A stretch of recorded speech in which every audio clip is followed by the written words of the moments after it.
Well, good Monday morning, everyone. I am David, and I am your chaplain here at Progressive, and this is this week's Monday's Motivation.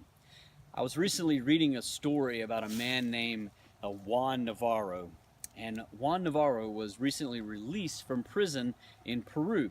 Now, that's not very fascinating, and that's not global news, but his story actually made global news because Juan Navarro was arrested in 1976, and he spent over 36 years in prison, but had never been tried, had never been convicted, had not even had a hearing.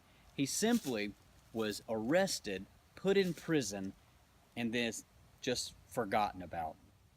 As you read through Genesis, you're gonna meet a man named Joseph, and he has that same story. He understood what it meant to be forgotten, especially in prison. See, Joseph is the great-grandson of Abraham that we meet in Genesis 12.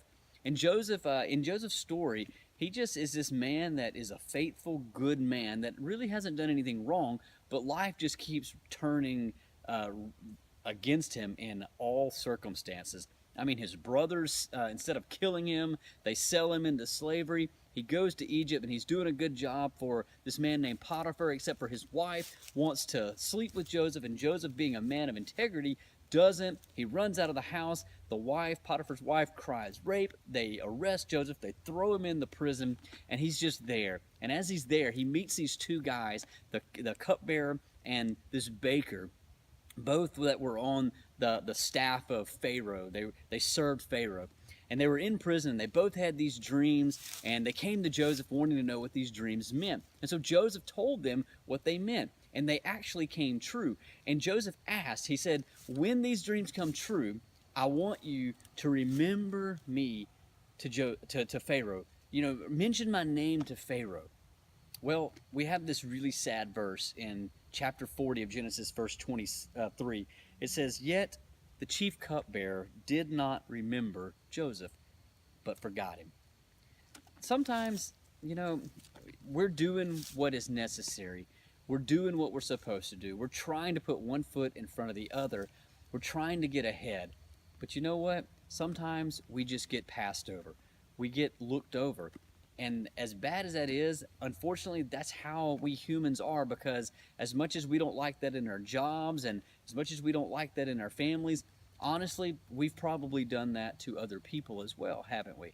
But yet, I want to encourage you here is that although the chief cupbearer here forgot Joseph, God never forgot Joseph. God knew exactly where Joseph was.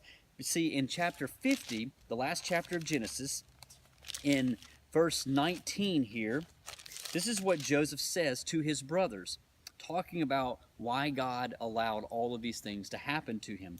It says, but Joseph said to them, do not fear, for am I in the place of God?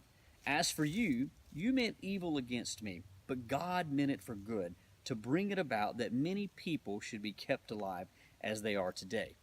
You see, in our tough circumstances and when things are just going against us and it seems like we're always getting looked over, I want you to know that God knows exactly where you are, and He has not forgotten you. He actually has a purpose and a plan in the midst of your problems.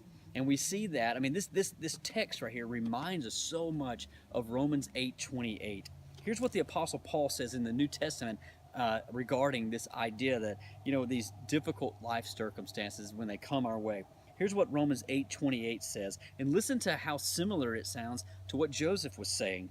It says, and we know that for those who love God, all things work together for good, for those who are called according to His purpose. So Paul here, through the inspiration of God, says that for those who love God and follow God, that you don't have to worry about all of these problems and all of these tough life circumstances. We know they're tough and they're hard and they take its toll, but God has a plan and God has a purpose if you will continue to follow Him. Don't give up on God, because He has not given up on you. People may forget us, but God never does. Well, I hope you guys have an awesome, a safe, and a productive work week. If you haven't downloaded the app, go to Read Scripture app, download it, and join us in our reading Scripture as we read through the Bible in 2017 together. Have an awesome week, guys.